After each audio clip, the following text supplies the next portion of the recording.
Hi, my name is Brissa Storga, and this is my experience with gun violence.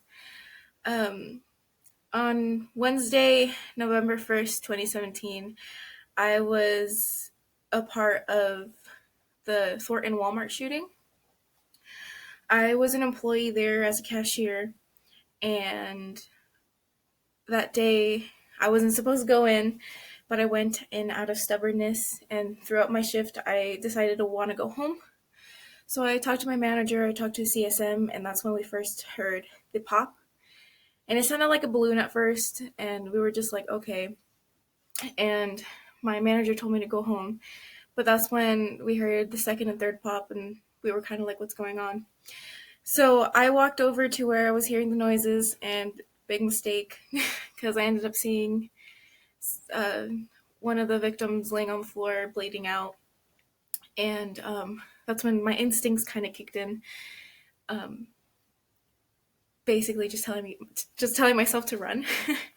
um, so I started walking towards the exit where McDonald's was. Not walking, running. I was running, and while I was running, I was kind of like screaming at the customers, like, "Get out! There's a gun in the store.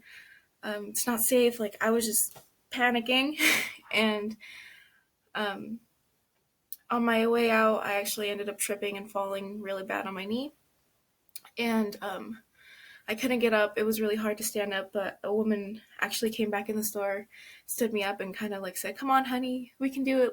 Let's get out of here. It's not safe."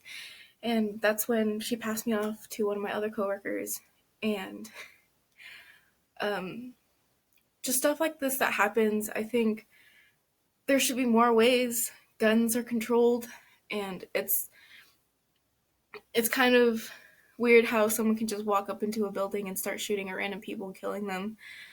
Um, I just think there should be more ways to um, control violence. And I just think it's nice being able to talk about how an event can change a person and being able to, sorry, being able to talk about stuff like this with other people is really nice. And you can see how other people struggle with stuff like this. So, yeah, that's my story about the Walmart shooting and how I went through it and stuff.